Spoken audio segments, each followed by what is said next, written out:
We'll start the meeting. So the plan tonight is we were going to do a brief overview of the proposed zoning amendments so that folks can watch this later if they'd like. We will also have a presentation 1 week from today in the library if anybody wants to attend that. So I will jump into this. If you guys have anything to add or any questions, just speak up. All right. Okay.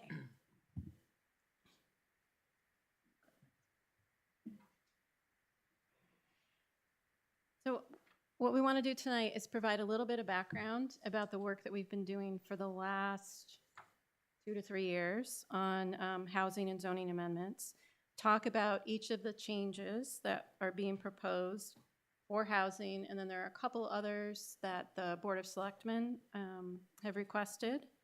Also want to talk about the master plan fund because that will be a warrant article at town meeting, and then just a summary of the ordinances.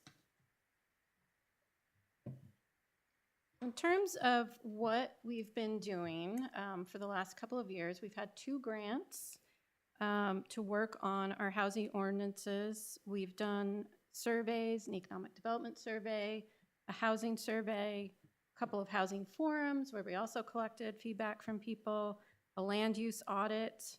We updated our housing master plan chapter. So from here out for the next couple of weeks up until Election Day, we're talking about what we've proposed, and nothing can change at this point. It's been proposed, and it's sort of on the official ballot.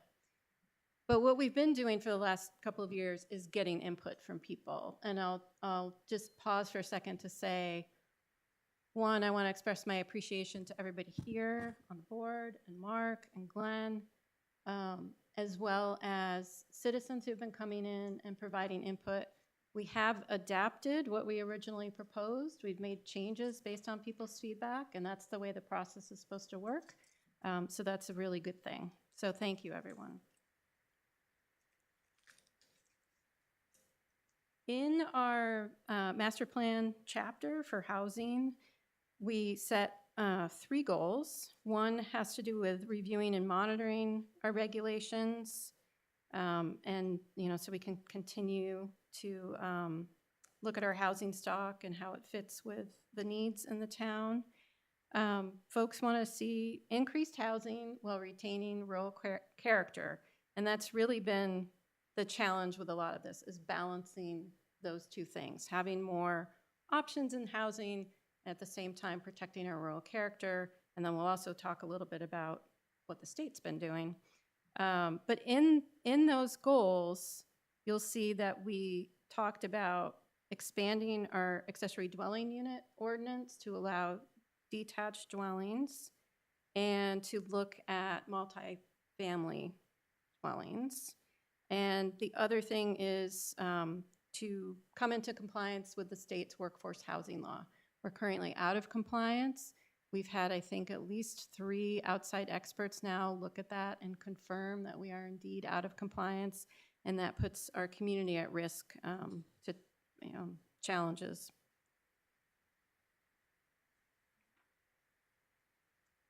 While we were doing this, the state legislature passed a couple of laws that changed the picture for us, and they did it in a way that they use what's called preemption, which is when a state government can tell a local government, our rules supersede yours. So whatever we say goes, you don't have a choice. So that's what they did on 2 things. The first is requiring multifamily housing in commercial zones, and requiring towns to allow detached accessory dwelling units. And they put a couple of parameters around that, but there's a little bit of flexibility there. And then I already mentioned the workforce housing law. That one's been on the books since 2010. Brentwood had an ordinance, voted it out, and we're proposing to bring it back, to bring us back into compliance. We'll look now at the actual proposals. And again, the the challenge here and what we've been aiming for is to do this in a way that's both compliant with the law and works for our community. And that's been a lot of what we've been talking about, a lot of give and take and compromise to find something that works for Brentwood and keeps us in compliance with the law and protects our community. So the first two in this presentation are actually part of the first article that you'll see on the ballot. They're together. This one is showing a few adjustments in our zoning districts. So Pine Road, which has heavy industrial use, one of the things that the state law does allow us to do is to exclude housing in areas where there's heavy industry, where we can make that case. And this is an area that has always excluded housing. So we're saying that, no multifamily in the Pine Road Commercial Industrial District. And then what we did to differentiate that from Route 125 and 27 is to create a new definition of light industrial use. So that would apply in those areas. And then doing away with the existing multifamily professional office district on North Road and folding that into the residential agricultural district. So one thing, as we go forward and talk about multifamily in commercial zones, that I want to be clear is that when we talk about that ordinance, proposed ordinance, it would apply in the yellow areas only, the dark yellow. So the light yellow residential agricultural district, that's where we have our single family housing and a lot of conservation space, and that multifamily ordinance would not apply there. I think we can skip. The next one is just a couple of definitions if you are interested in seeing that, especially maybe folks who have property on 125 or 27. If you want to see the full definition of light industry, you're welcome to reach out to Mark and get a copy of that. So the first major proposal is for multifamily in the commercial zone along routes 125 and 27. It would allow up to 6 units per developable acre or up to 8 if there is workforce housing included. And that would be subject to New Hampshire's requirements for septic. We've got some parameters in here about what kind of multifamily can be built and some design elements to try to break things up a little bit, have some aesthetic requirements. And I mentioned earlier that we've gotten some feedback from folks, and that's been really helpful, and we've made some adjustments. One of those things is that people wanted to see the mixed use. So we've included 50% of the first floor gross square footage in a multifamily development will have to be dedicated to commercial use. And that does a couple of things. We think that might lead to some smaller units that are more affordable in the multifamily housing, and it helps diversify our tax base by having some commercial space. And it also hopefully will bring some amenities. That's another thing that we've heard from folks, that they want to see more things closer to home. Can you go to the next one? One of the big questions we've gotten is what happens if this does not pass? What does a no vote mean? So we actually talked to our town attorney so that we could give an accurate answer.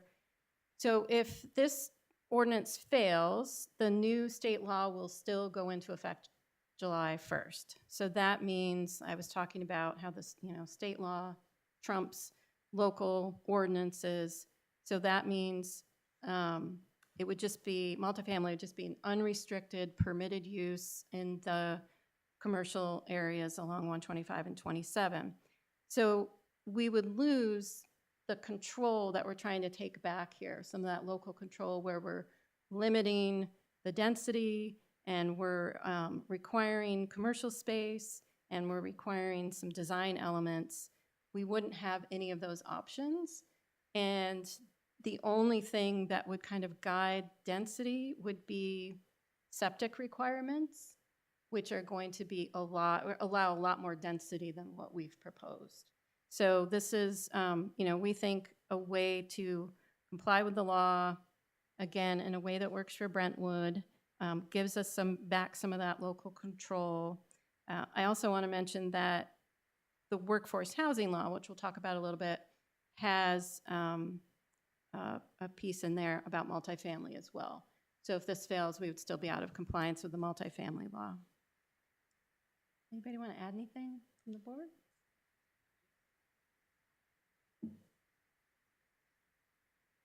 The next proposal is for the detached accessory dwelling units. So right now, Brentwood does have an accessory dwelling unit ordinance.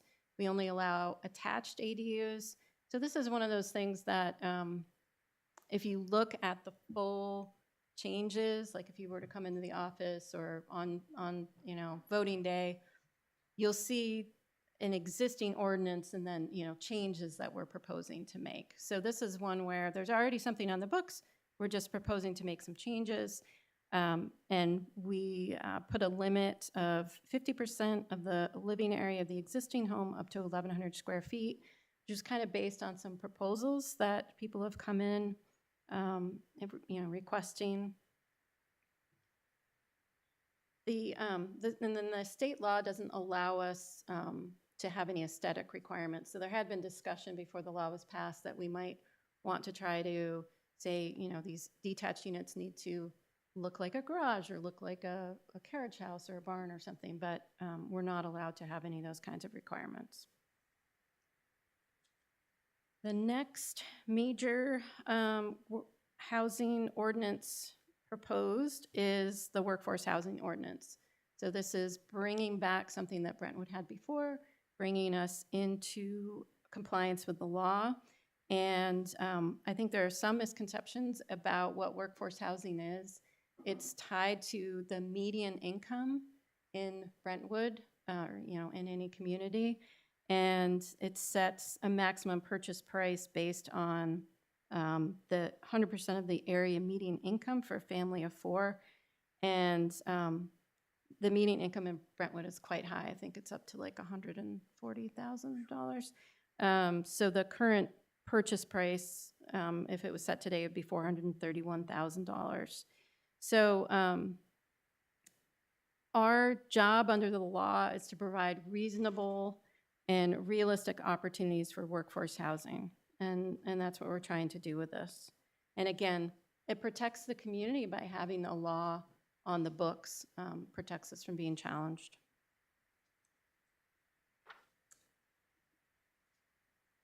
You'll see when you go to vote a couple of other changes. We are proposing to change some business signage rules relative to the size of the building. We've gotten some feedback again from business owners. We're trying to make it fair, be responsive, and have it be more consistent for businesses along 125 and 27. And then the select board requested 2 minor changes in the building permit process. So you'll see those as well. On town meeting day, there will be a warrant article to continue to fund our master plan fund. This is a really important document that is, sets the tone for our ordinances.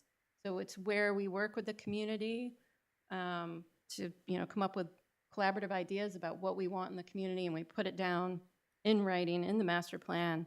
But it's also something that we have to have by law if we want ordinances.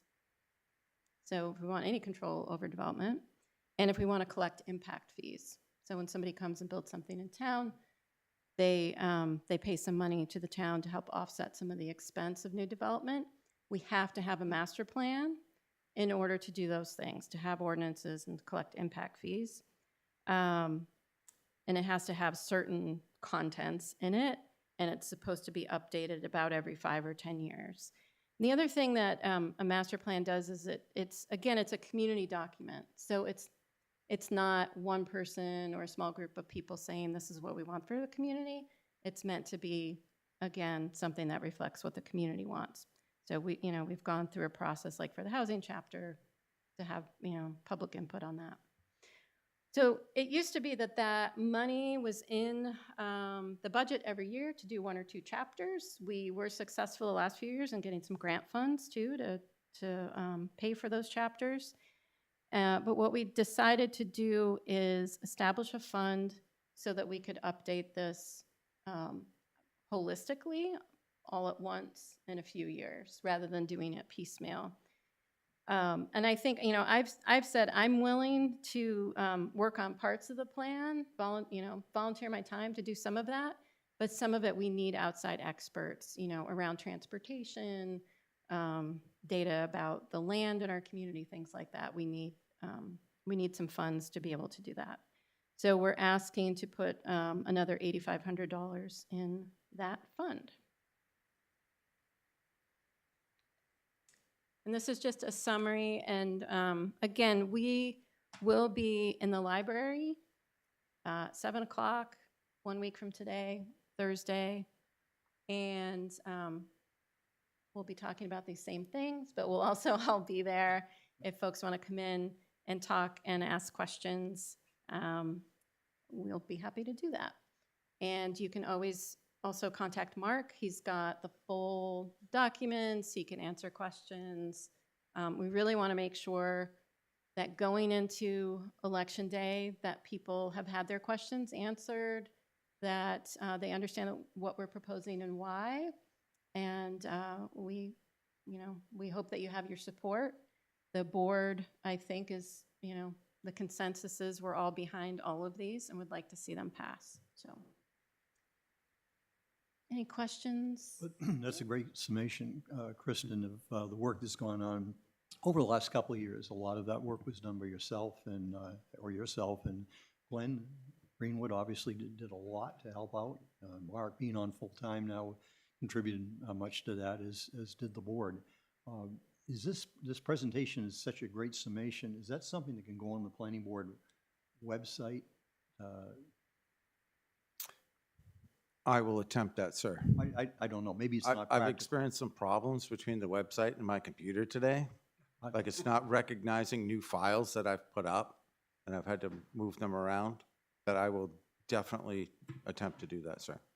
Well, and I don't know how practical it is, so I'm not obviously demanding that, but it might be helpful where it is kind of a summation again. No, you're absolutely right. And speaking for myself as an older person in town, and of course we have a wide range of time that people have lived in town. Some people may have lived in town 5 years, 10 years, or some of us 70 years. And these are a lot of changes that are going on the ballot this year, far more than we normally have. And, it can be a bit confusing, but my personal takeaway is that, we've known we've needed to address housing here in Brentwood for more than a quarter century. And we feel that's the premise of us working on this project, having these consultants come in. And in addition to that, obviously, we're faced with some new state laws this year. Brentwood, like most small towns, really doesn't appreciate the state coming in and telling us what to do. But under the circumstances where we are now, the way these ordinances are written retains about 50% of the allowances that could be achieved if we blanketly adopted the state law and allowed double the number of dwelling units, which could happen, based on soil type. And we also, most of the town through surveys have said that the commercial zone is important to Brentwood. So the state law says that you have to allow multifamily and housing in your complete commercial zone, but this board's provisions we put forth dictate that 50% of the ground floor area of any building in that commercial zone will remain commercial use, so that we are retaining commercial space to be built out in Brentwood, which is important to the tax base, and as Kristen said, to just the availability of goods, closer to home. So I'm really hoping, as an old timer, that people go to vote and vote affirmatively on the whole range of proposals, because I think that gives Brentwood the most control that we could possibly have, and I think it's just a big step forward. Thank you. Doug? Yeah, and if I could just add one thing to that, I definitely agree with with so much of what Bruce just said, and I also just want to add to that, and you touched on this, Kristen, but I've really been heartened by the process throughout this work. The public has been such an exceptional help stepping up to the coming to respond to surveys, coming to our hearings, and hopefully they'll continue to come next week to the library. The public engagement has been fantastic. And then in terms of the final products, it was, a really great collaborative effort. Not all of us got everything we wanted. There was some give and take for sure, but we were able to come together collaboratively and respectfully. And I think that the process and the final product is something that we as a board and the people can be very proud of. Thank you, Doug. Liz? No, you first. Okay, Liz Faria, alternate to the planning board. I think this is wonderful and very comprehensive, and you've done such great work, and the planning board has done great work. I just want to reiterate, especially at the library, the goal is to have people go out and vote in the affirmative for all these things. And the reason for that is that even though you might not agree with everything that's on there, it's so much better than what could have happened if we just let the state take the lead. So I think we really need to make that. Sometimes we give more information than people know what to do. So I just want to make sure at the end we say something about it's critically important that you vote for this because it gives the town a little bit of control over what we have to do anyway. So I just want to reiterate that Thanks, one more Liz. time. If it's, Seems if it's, to be o- my refrain. if it's okay with the board, I'd just like to do a bit of synopsis of each amendment one by one, because I think this is where the voters are going to struggle. They're going to look at this language on the ballot, and I think that we should give a good summation of what this language means and how it ties into the presentation. Would that be okay? I'll just say one thing. I'm going to try to make a one-pager that aligns with this. That'll make it a little bit easier to see. You want to wait? Side by We can side. wait?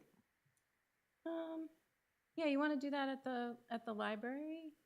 I just think at one of our meetings before voting, we really should put this up on the screen and break it down for people. Yeah. Yeah, I agree. I think the library will be a really good opportunity to do that, especially if we have a big screen and stuff.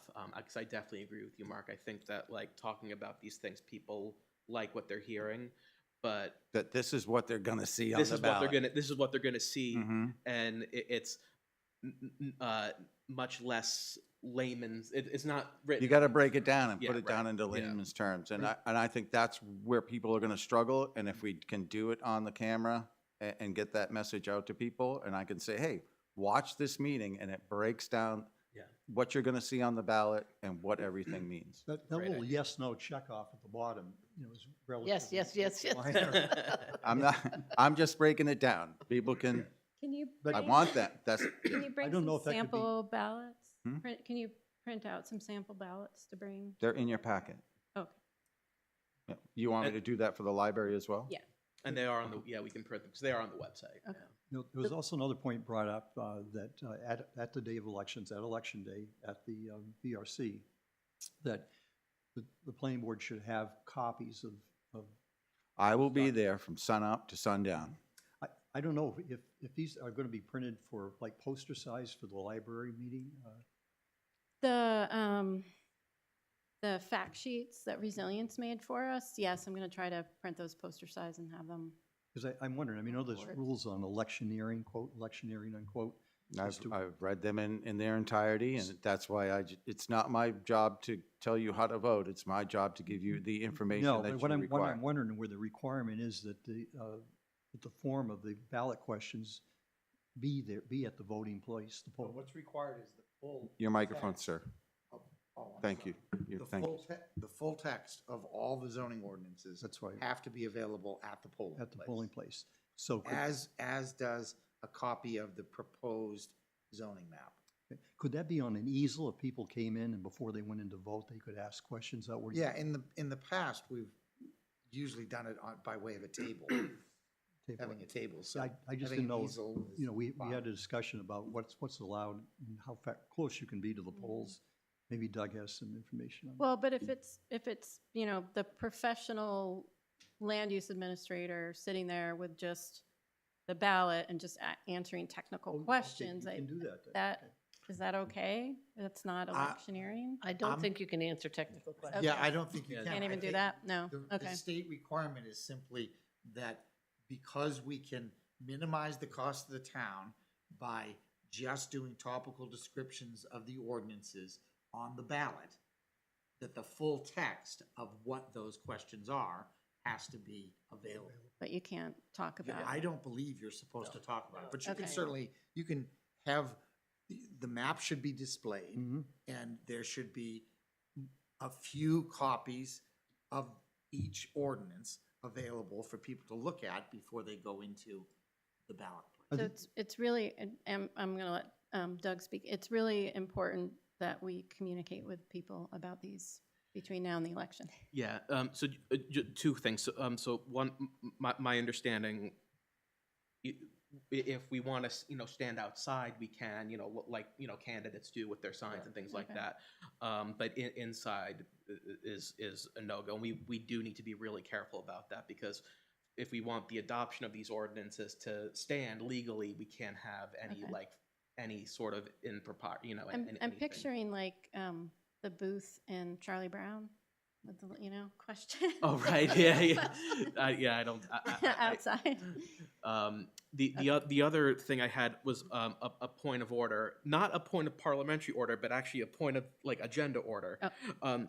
It feels like we're kind of starting planning for the Yeah. forum at the library. So can we just kind of maybe like merge those agenda items with this? Because I feel like we're kind of talking about both together. Yes. And so we can just kind of like merge those. Yep. So when you asked about what's going to be printed out, the poster size things, I'm trying to do that for the library. And then if it's not raining, we can have them outside. I think we at could the ask election. Melissa Hanlon to the moderator, who had some, definition of what electioneering is, what's allowed, what's not allowed at candidates night. That we could ask her how we would legally go about having that information available at the polls. I think we have to be X number of feet away. Well, There's a whole nother state standard that applies to me that I have to adhere to.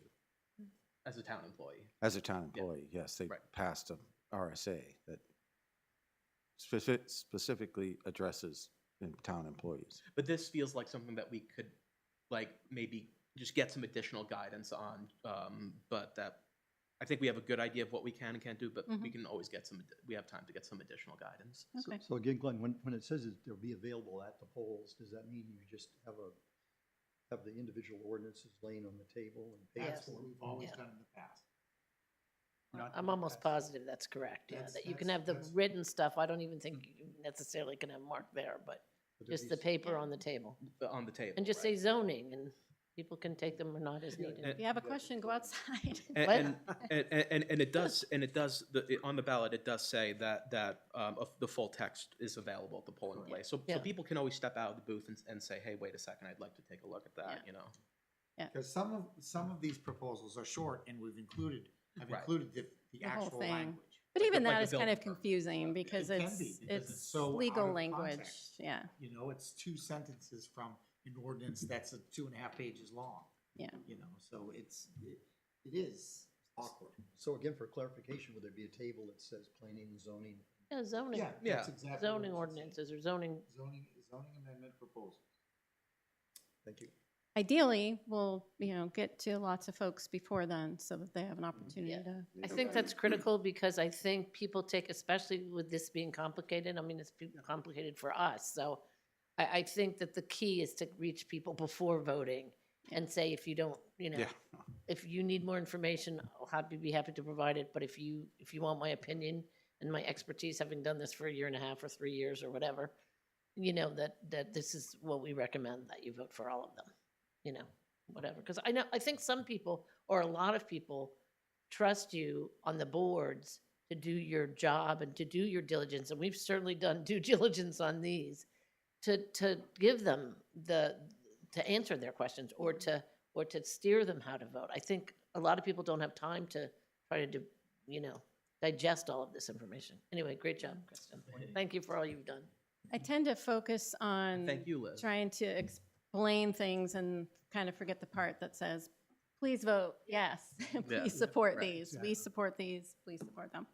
All right, the library. So if everybody can come between 6 and 6:30 to help get ready.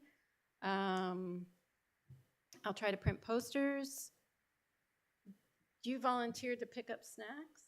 Yeah, I'll take care of it. Okay. So would you want to see cheese and cracker trays? No, don't do anything that you have to like, don't do anything too complicated. That's easy. Like Because cookies. I go down to Okay. Market Basket and I order the cheese and cracker tray and then I bring Yeah. it back and take the lid off. and Sounds good. Perhaps Get some paper plates like that. I'm Yeah. suggesting that because it is easy. Okay. I haven't seen Janice, been posting some stuff and kind of looking for, is food allowed there? I think so. I went to a garden thing and they had food. Yeah, I'm just curious. It's their I believe- house and I I want to make believe sure I it's follow only their rules. lobster, shrimp, and, Yes, But I'll go with you, Mark. We'll get some good cookies, okay. stuff, maybe some drinks. Maybe Say, some, you're maybe gonna some, want something to drink if you eat Yes. crackers. Oh, no. Yeah, I mean. we could always get don't some, get a- some chicken It's gonna be tenders and late, Puritan. so don't, I know. yeah. Baby bottles of water, the small ones? I'm anti-water bottle, but, reusable. Everybody can. Baby water bottles, thank you. I Okay. can't lug a bubbler in there. Yeah, yeah. Okay. Anything else in the library? Yeah, I just wanted to hop in on my 2 cents on, on this. Everybody said what I'm going to say, but I just want to say thank you to the board as a team on what an outstanding job that everyone has really done.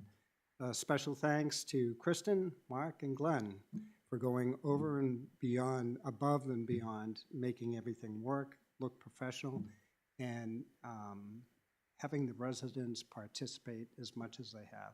It's been incredible, and I can't thank you enough, all of you. Thank you for your service, sir. And I am in denial about Doug leaving. It ain't, your service ain't done. Yeah. And you will be back. You Honestly, will be back. resilience was. Resilience, yeah. They really responded to us in the way that we asked them to respond. Yeah. Yeah, they did a good job. Yeah, they did a great job, and they allowed us to kind of take it from there They and did, not, yeah. you did. know. And they joined us for some very late meetings too. All right, Yeah. they did a great job. I was very happy. Yeah. Well, I was always uh, impressed if they didn't have the answer. They went back and. Yeah. No, a specific thank you to Steve and Crystal, Yeah. Steve Whitman and Crystal Kidd.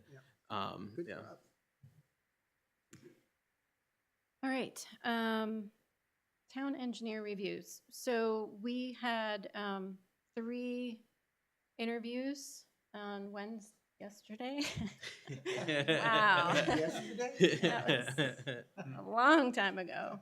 I think, so two of our members are not here, but I did get their input. Oh, Should we formally bring people on to vote? I was gonna make that motion, but I just want to clarify who is up. Could be, because we have Brian, Nate, and Liz, and I just wasn't sure in rotation wise whose turn it is to be seated, if we know. And if anybody wants to self-select, like if you have or haven't had a chance to review the engineering firms, I have. you have, Liz?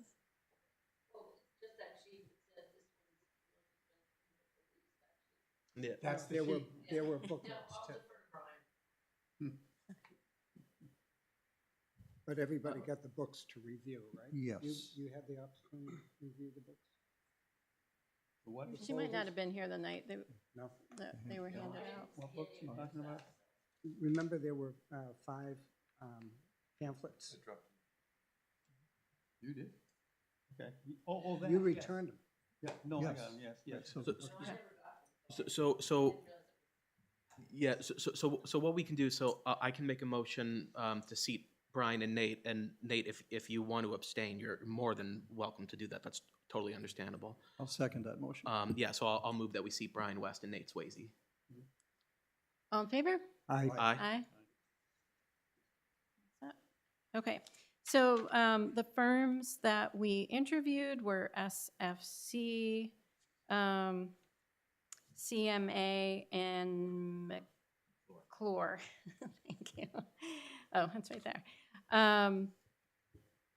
We talked a little bit afterwards about the three firms and some pros and cons and their strengths. I think everybody agreed that they all have really excellent qualities and bring different things to the table. So I think one sentiment is we can't really go wrong, but we want to, pick the one that works the best for us. So I will open things up if anybody wants to share their thoughts. Yeah, so I'm happy to kick things off. First, I want to thank all three applicants. The interviews were really informative, and all of them took the process really seriously, and really was impressed with all of them. My personal opinion, I think that we should go with SFC. For me, they really kind of checked all the boxes in terms of being the most cost-effective option. Their existing connections to Brentwood and expertise, and then sort of the cherry on top for me was really feeling during our conversation that they just have a really genuine enthusiasm for working with Brentwood. They even followed up with us over email after to thank us for the conversation, which I just thought was like a little thing that was very nice. It just feels like a really great fit. I'm hopeful that there'll be opportunities down the road maybe to do some one-off projects with some of those other firms, but I think going forward the best long-term option for Brentwood is SFC. Thank you, Doug. Anything else Yeah, want to jump in? I would concur with, with what Doug said. He said a lot of things that, relate well, that indicate that SFC would work well with Brentwood. They're more scaled to doing work with towns our size, and that seems to be their interest. They're here locally, and they provided some professional, great advice to Brentwood starting probably 15 to 18 years ago. So we know the people.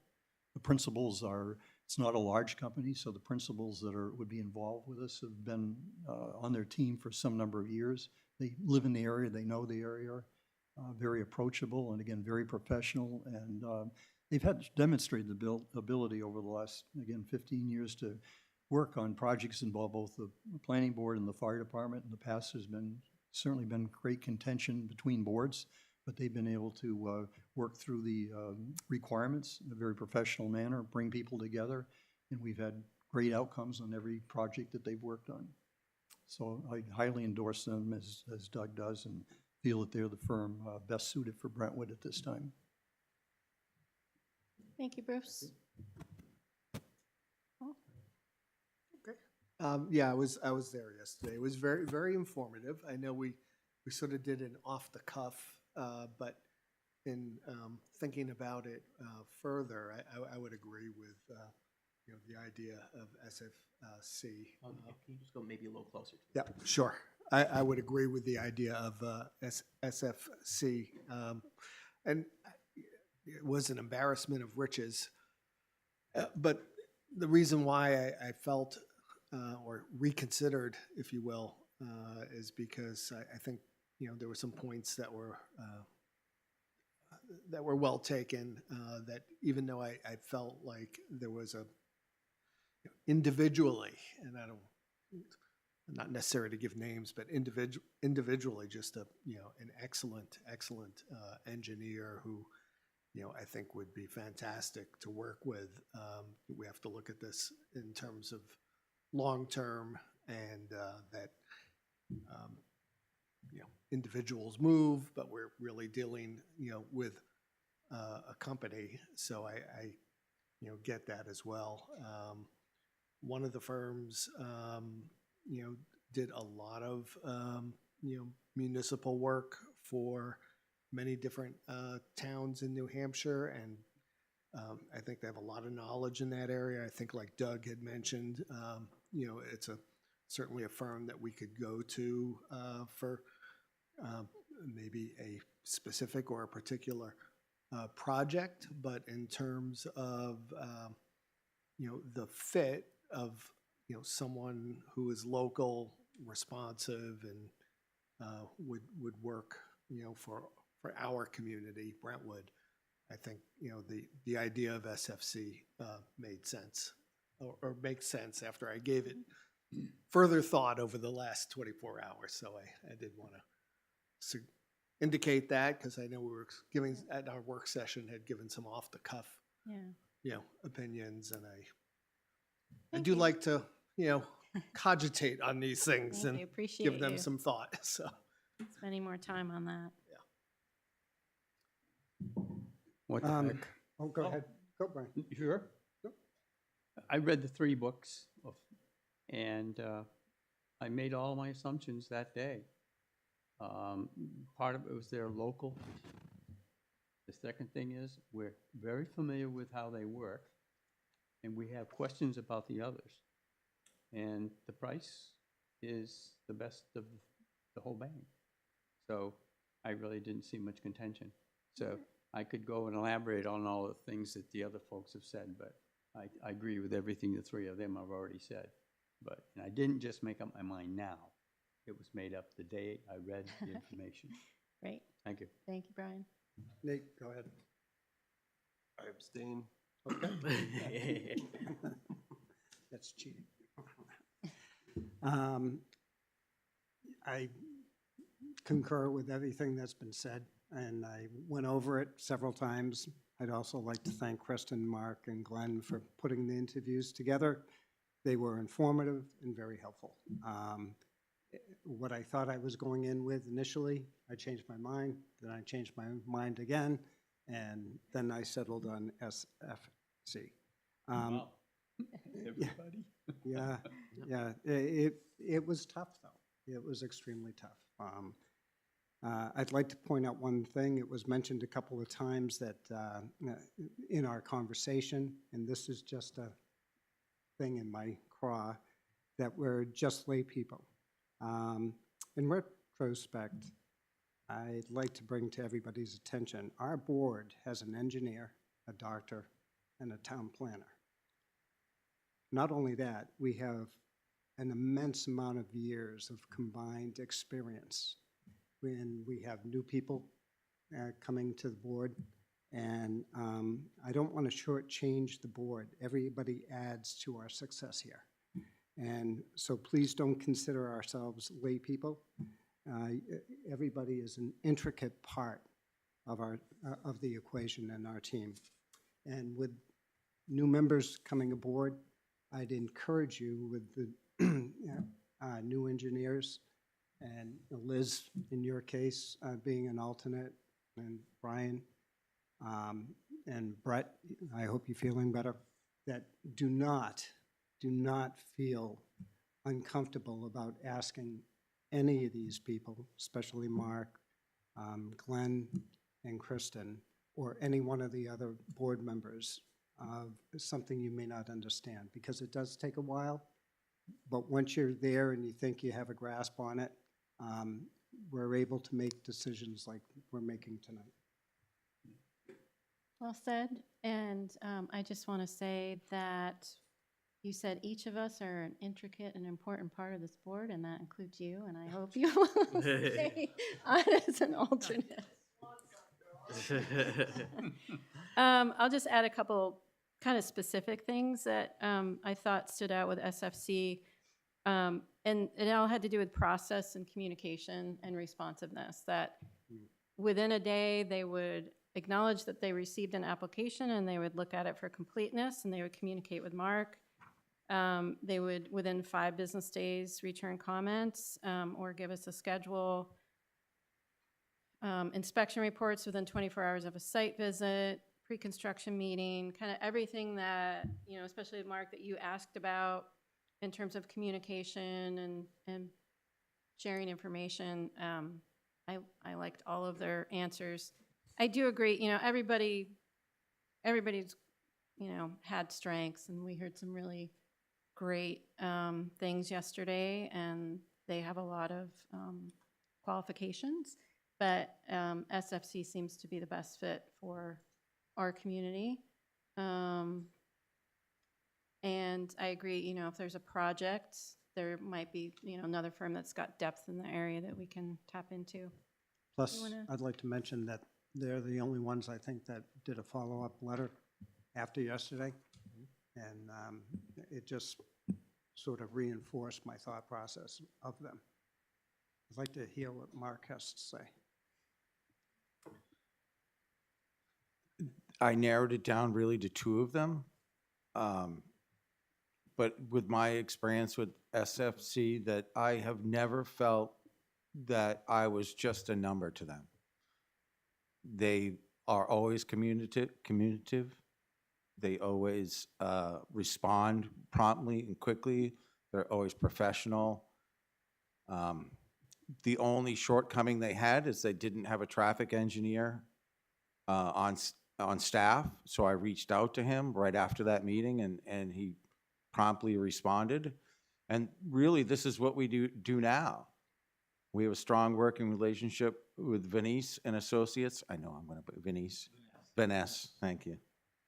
Incorporated out of Andover, Mass, and I'm confident that our team will be able to handle many of the reviews in-house. But if the review rises beyond our staff capabilities, we would be able to bring them into our team and provide peer review. And that's really what we do now, is we use the same outside source to peer review our traffic studies. And we don't see a tremendous amount of them. But I feel that they are eager I am just as eager to work with them as that they are to work with us. And I think that's important. And I just didn't get that eagerness from the other candidates, to be quite honest. And their peer review time is half of the others. And I feel that they are going to be the most attentive to the needs of the town of Brentwood and the Brentwood Planning Board. I think they started out to, one of the first things they said is that we work on behalf of the town. Mm-hmm. I had that conversation too with him, that like, That's their role. you need to show that, yeah. Thank you for following up on that, because I know that was one kind of lingering question we had. Mm-hmm. I did communicate with Steph and Brent. Brent was also liked SFC, his top choice. Steph liked all three. She had good things to say about all three of them. Thought we, you know, can't really go wrong with any of them. So, I'm not sure the exact wording of this motion, but I move that we extend an offer to SFC to be our town engineering firm. I'd like to hear if Glenn has a comment on it. Yeah, I was going to ask Glenn before we heard the motion, if you could, sir. Well, we can still do the motion a second and still have Yeah. and still have a conversation. Yeah. But, yeah, I mean, we'll have to enter into some kind of a contract. We'll have to work out that, but I think we have the basics already done. Yeah, would we put a date in that we're saying we'd like to engage your services and effective starting on, say, March 15th? We know we have a proposal, at least one proposal will be here quite soon. There's a hearing on Monday night. I know you might like to do that sooner, but Yeah. we'll Okay. have to. Well, March 1st. I mean, But we need to have a contract in place. We so. we do need to have a contract in place. that's always trying to There give are- you a little time. It would maybe be beneficial for us. We've sent 2 applications to TEC, and they responded that they're really busy and it would be a little while before they got to Let's retract. see them. So it would kind of, That was my I think plan. it would be nice for us to get contracted with SFC so we can just simply have them start off with those 2 applications. Well, what we could do is request that they do that just a la carte so they can get started, and then we have a little time to actually, get a contract in place. Well, it's almost a week to the But- end of the month. They probably would have a contract in place to officially I'm, start March I'm 1st. sure that they have a sample contract that Yeah. they use. Do we need to send it to our town attorney No. just to make sure that? No, we're- I think we really should, but I'm sure that she would turn it around Okay. really quickly if we. And I'm If happy. we Also, asked her. I'm Oh, happy also. yeah, we have a lawyer. You to forgot look at it. lawyer.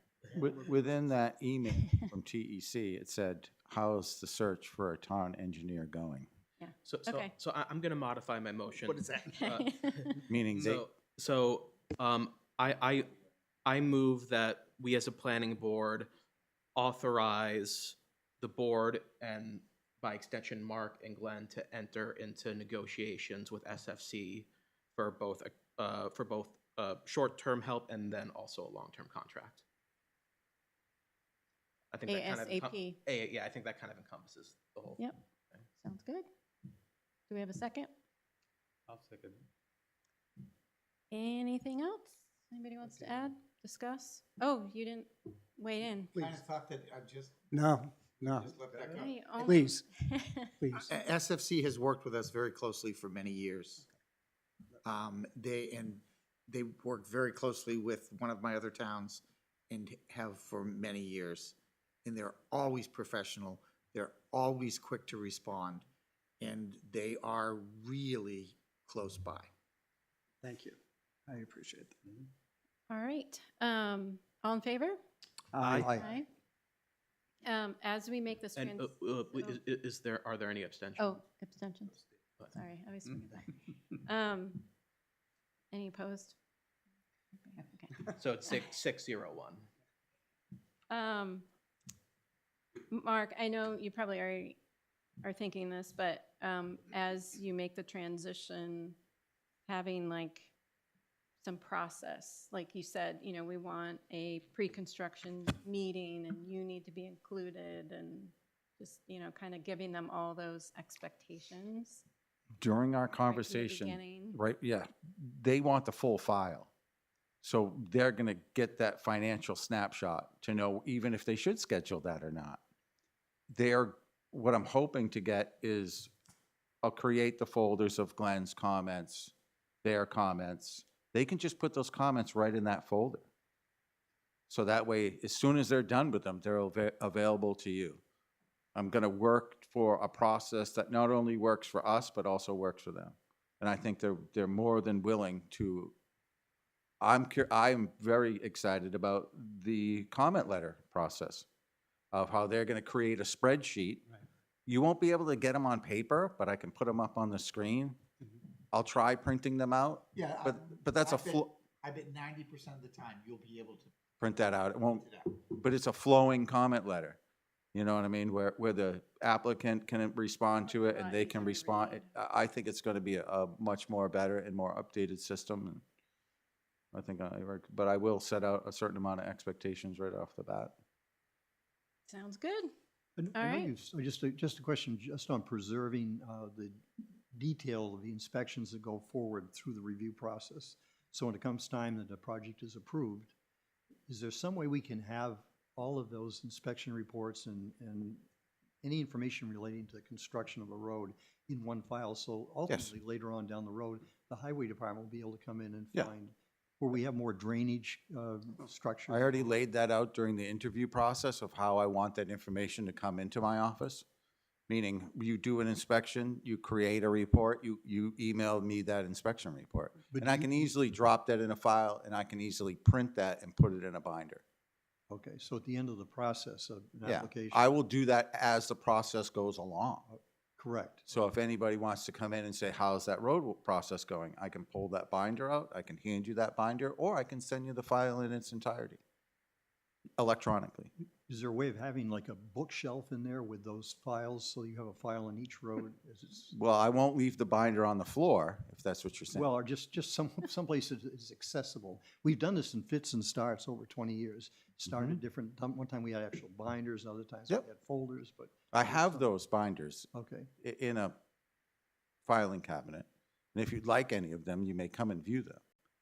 But Right, well, I just, They will be available in my office, Mr. Stevens, that's All great. right. for your review at any time.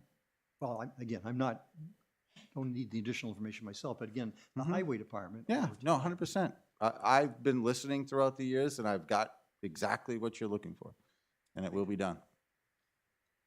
All right, next item on the agenda, we received a letter from Lori and Cameron Minor, 18 Fellows Road, about the construction in the River Run development. And I understand, Mark, that you went out there with, who did you go out with?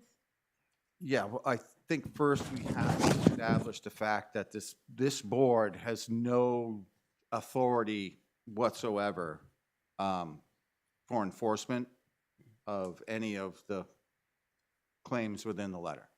But to clarify, we could make recommendations Yeah. potentially. Yeah. So, and I just want to get that You sure? out in the beginning. So what I did was I scheduled a meeting with Joe Falzone and John LaRiviere in conjunction with our code enforcement and building inspector.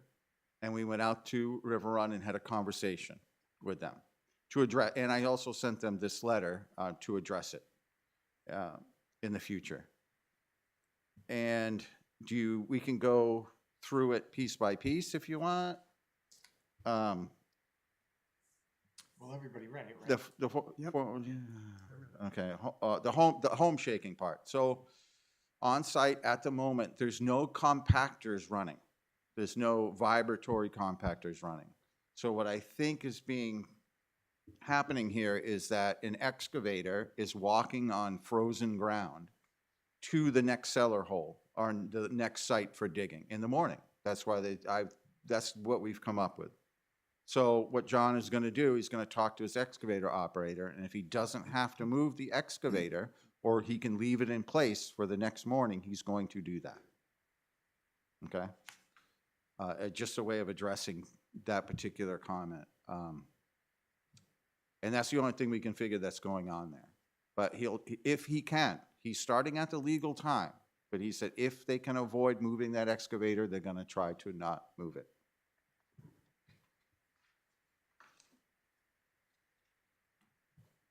Good neighbors.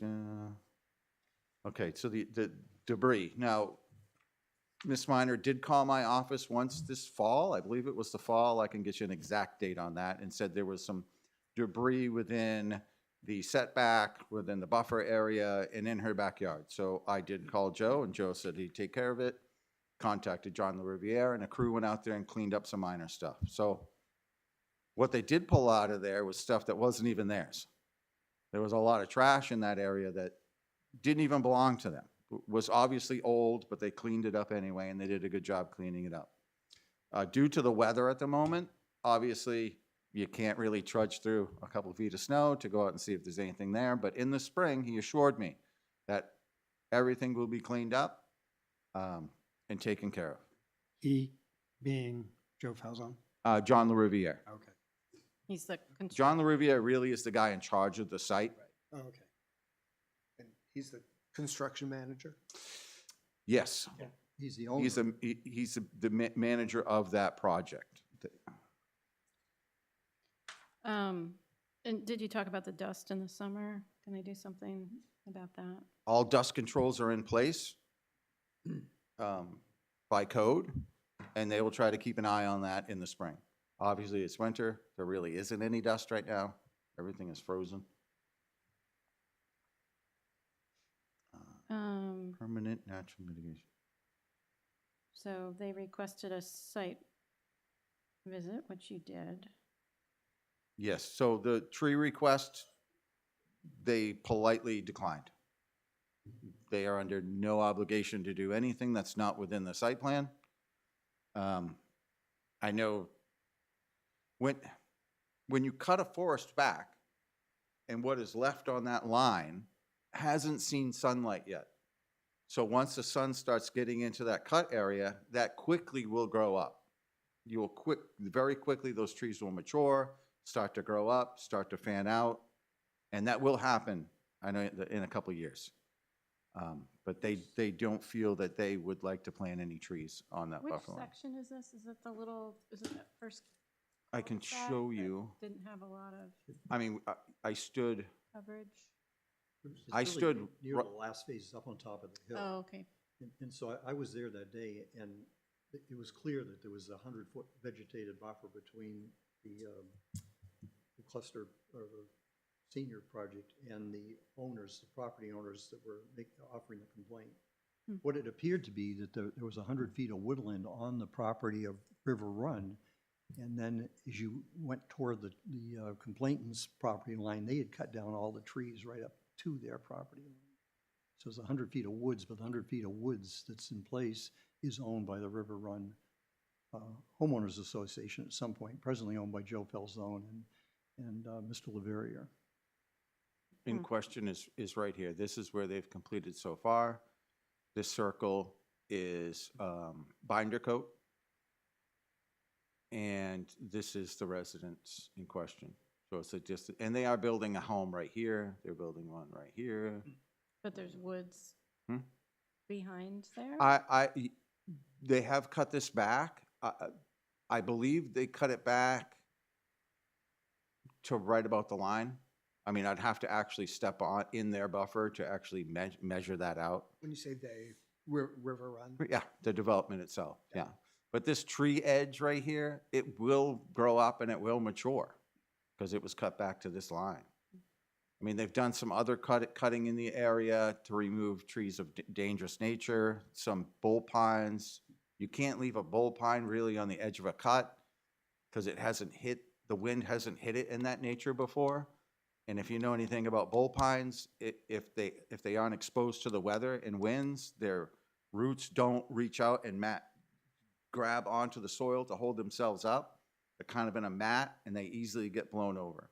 So ones on the edge of cuts have been taken out. Trees that are dangerous, rotten, not in good health have been taken out, which is really common practice for decent forestry. In the homeowners association down the road will be important for, it will be their requirement, or be on them to take out diseased trees in the future. Yeah, I mean, they have there's nothing stopping anyone in this development of Fellows Road to put a natural buffer in themselves. If they would like to endure the costs of putting those trees in, they can. Wasn't that a cluster development as well, the Fellows Way? Yeah. Okay, Yes, that's it was. That's what confused me, because they were required to have a 100-foot Well, vegetative. that's why It's right here. that's why you see That's that what I'm confused 100 about, feet. is that Yeah, it seems like is they cut wide a lot of open? their, it looks like they cut a lot of their buffer.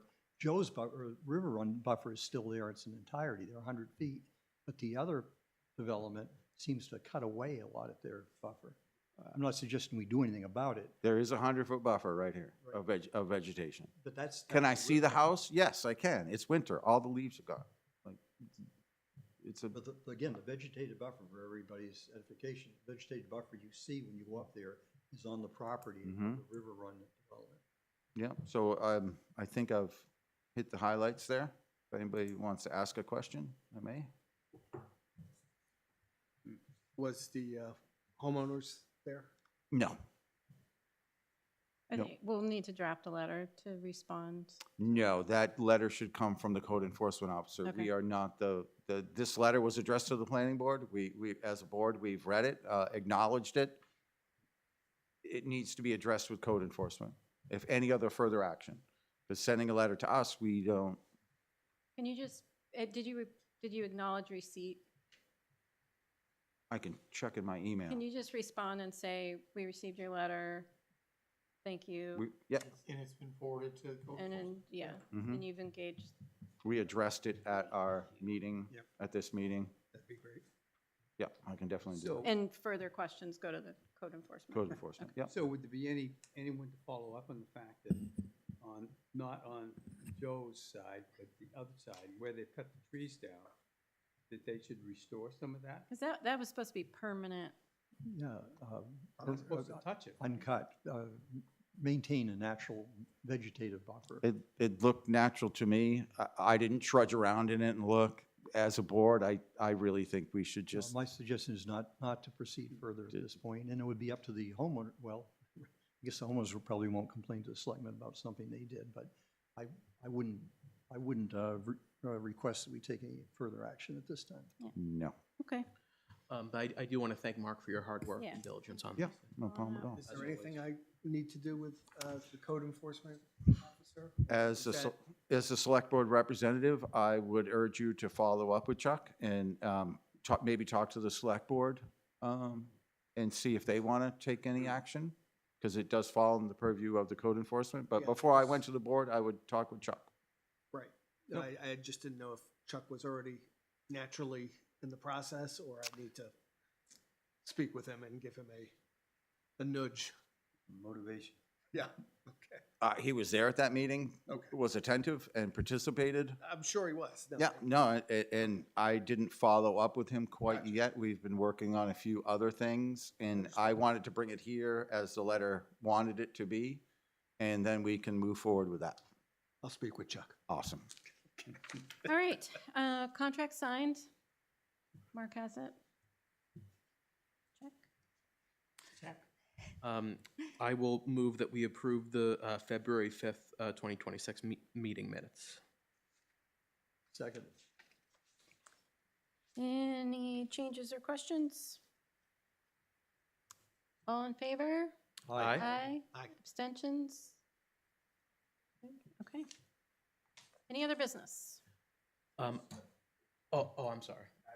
I just have a consent agenda Oh, okay. to sign. Yeah, let's do that first. We can pass that around and then you Yeah, can. yeah, totally. I just wanted to provide two updates, one RPC and then one legislative.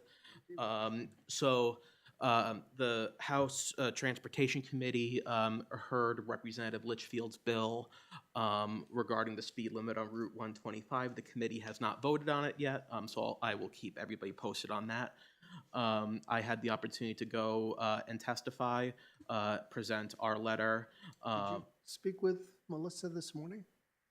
She tried to get in touch with me, but I haven't been able, because do you have an update that I don't have? Because I haven't been able to connect with her yet. Oh, okay, yeah. Apparently it went down. Oh, it did go down? Yeah, Okay. yeah. Well, okay, so that changes my update a little bit, but I want to thank, Down day. Finding out. but I do want to thank Representative Litchfield for her efforts. My other update concerns RPC. So we did have an RPC meeting last week. We approved the Highway Safety Improvement Plan for this coming year, as well as the Public Transit Safety Plan. So the way that these typically work is that, we have our aspirational long-term goals. Of course, we want no fatalities and accidents and things of that nature. But the way that these plans are structured, they, will have goals for the next year based on, they have different algorithms and calculations that they use based on what they think is realistic for the goals for the next year. I voted in favor of the Highway Safety Improvement Plan. I did vote against the Public Transit Safety Improvement Plan. 99% of it was absolutely fine. My problem with it was, so there was one section that deals with assaults against transit workers, which unfortunately is a growing problem. I fully respect the fact that they want to make goals for the following year that are realistic based on what they think they can accomplish.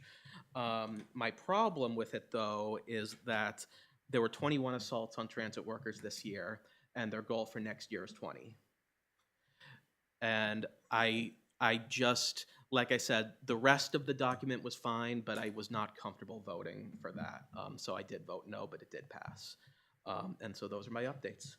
I'm just kind of interested in how as far as the speed limit on 125 goes. Now, in full disclosure, I was heading westbound from the 111, 125 intersection Kingston last week, and I didn't get a ticket, but I got the blue lights flashed at me. Just west of that intersection, there's a 35-mile-an-hour speed limit. So doesn't the State Department of Transportation aren't they authorized to set speed limits according to some standard, some federal standard? This came up at the hearing. They also have certain calculations that they do. It often has to do with the road width, and things of that nature. What the part of the problem with the Brentwood section of 125, and this is something that Representative Litchfield and I both brought up at the hearing. Obviously, it wasn't persuasive enough, but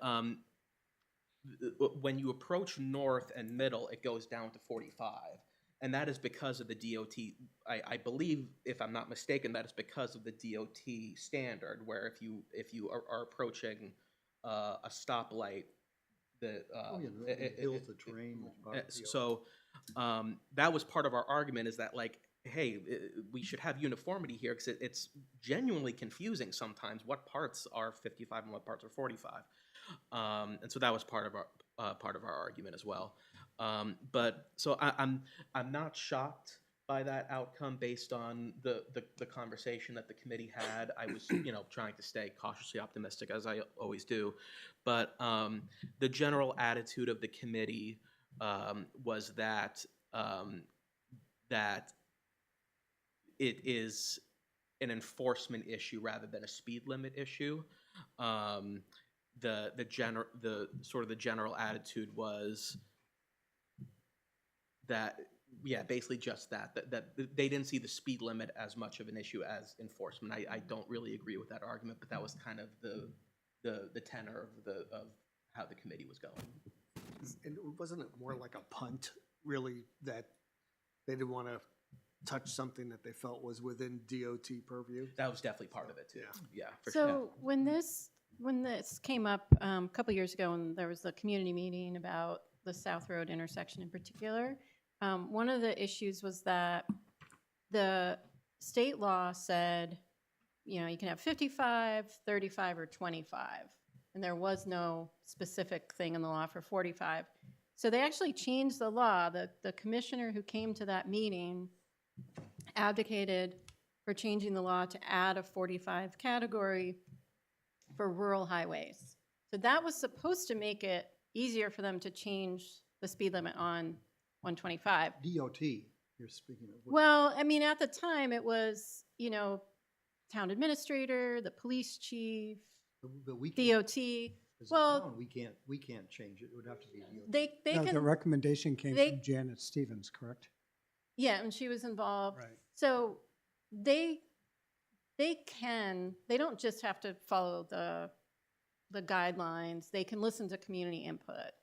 So I think we were on a good trajectory, and then there was a bunch of change and other things going on, and it just sort of lost steam. So I think we should, I don't know, select board or somebody make another run at it with DOT and Janet Stevenson and whoever else, and at least try to get them to drop it by South Road, by that intersection. You'd have to put up a blinking light. I think the decision was the absolute correct one, to just leave it at 55. I'm not confused. There's a light. There's a sign. It says 45. I constantly question why people want to punish people who actually do the speed limit. If you're going to punish people, the claim is that people are doing 70, 75 on 125. They're the ones that should get a ticket, not the people who actually do the speed limit and pay attention I think I to feel the law. the same way, but why couldn't the town of Brentwood say to our police department, we feel that in this particular section of roadway, speeds are dangerous. Don't change the speed limit, but just enforce it. It really, if you look at the situation, it's a state road. Well, it's a state It should be police, yeah. patrolled by the state of police. If there are not enough state policemen to patrol it, maybe our legislators should do something about that instead of trying to remove speed I agree. I knew what reduce the speed answer was limits. going to be. We didn't have the manpower. I mean, They Well, did. and it's also court. If someone takes you to court and gets a ticket on that road and goes, look, the speed limit in downtown Epping is 45. They made this 45, and this looks nothing like downtown Epping. You need to have legal backing to absolutely. justify that speed. And someone's going to take that to court, and Yeah, the but- state Although the has to law justify. also allows a town to declare an area a business zone and drop it to 35. Yeah, but So, that- Well, I think towns get it wrong all the time. I don't think the speed limit on my road should be 25. It's a rural residential zone, and the state of New Hampshire says the speed limit should be 35. But the DOT report, Mark, specifically said that lower speeds on that roadway would be an improvement in terms of safety.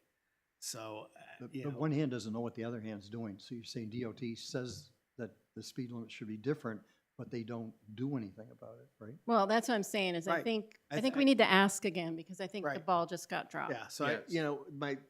that was a quick conversation because I was on my way to a mediation this morning with Melissa, but I think the idea was that we needed to get back together and formulate a new plan, which I think was, I can send what you what I Kristen is sent to the suggesting. police chief and Janet Stevenson before. Steven- That idea. probably should go to Division 6. but I think we need to regroup is really the, you know. Yeah, rather Yeah, than rather than necessarily going around and around tonight, we can Yeah. Yeah. regroup and yeah. We don't, this, We won't this include. board has done a lot of work. No. We are proposing a lot of ordinance changes. We hired a new engineer. We do not need to come to consensus on this particular issue.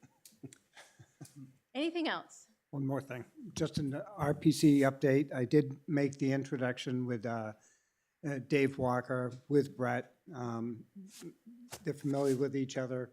I want to follow up with the planning board / select board to make sure that the note or letter is submitted for Brett's name to be the representative, because it just connects him with the emails that much quicker. Thank you. Any public comment? Okay. Do we have a motion to adjourn? So moved. Second? Not tonight. Second. Second. All in favor? Aye. Aye. Aye. Please turn off.